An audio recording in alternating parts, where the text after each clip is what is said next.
This is a really unique project in that we have different production crews around the globe shooting simultaneously. Bruno shot a capoeira master in Rio, Brazil, followed him through the day from sun up to teaching kids in the favela to doing incredible capoeira on the beach.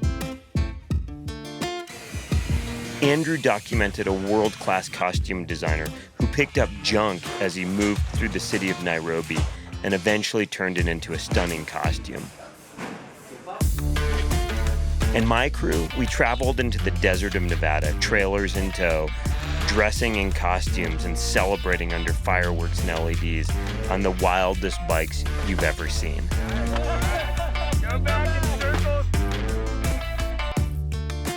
So when we're shooting, we're always trying to be light, fast, and effective. And a small form factor camera allows us to move really quickly between locations. We can shoot fast, handheld, and then put the camera on a gimbal, and then move to a motorcycle in a matter of seconds. Don't draw too much attention, and don't have problems with the community. Because the camera is so light, it gives us great flexibility to put this in places that you can't use a conventional cine camera. It's the beauty of small cameras. The Z6 and the Atomos Ninja Blade 5 comes in at a price that even entry filmmakers can afford. This is a special moment in time for entry-level filmmakers. Now they can afford a truly cinema-capable camera. You have a full-frame camera that gives you raw capability. You can't find that anywhere else. With many cameras, the higher you go with quality, the less you get in terms of frame rate. But the fact that you can get still 60p at ProRes RAW is amazing.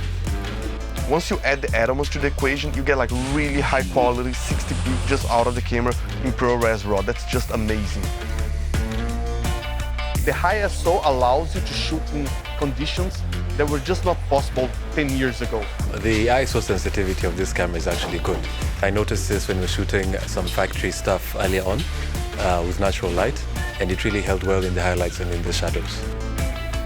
If you were to denoise an 8-bit file compared to a 12-bit file, you'll notice bigger chunks in your images, bigger blocks of data.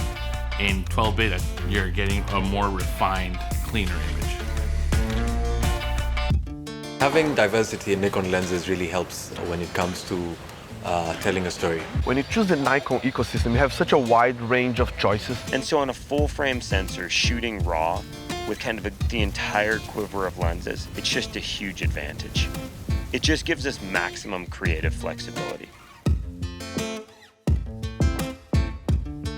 One of the most impressive components of the ProRes RAW codec was the stunning image quality. It maintained remarkable detail in the highlights of the bright desert sky while holding the shadow details in the Jeep. This really impressed us, as did the realistic reproduction of the smoke in the low-light environment on the beach in Rio.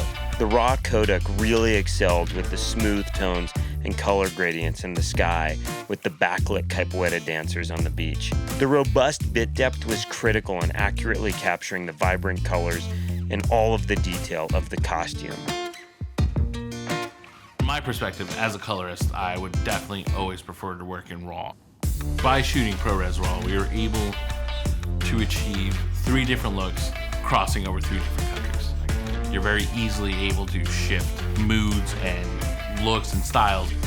We wanted a very distinct color look, a signature look per location, and shooting on a RAW file really allowed us the flexibility to define those looks.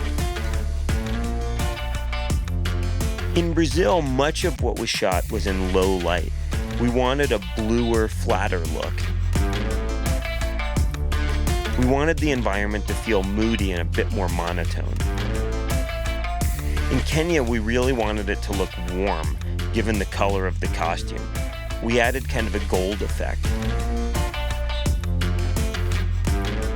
In the desert in the United States, we wanted a crunchier look. We wanted a higher contrast look that was very vibrant and felt surreal, similar to the way the riders were experiencing the desert.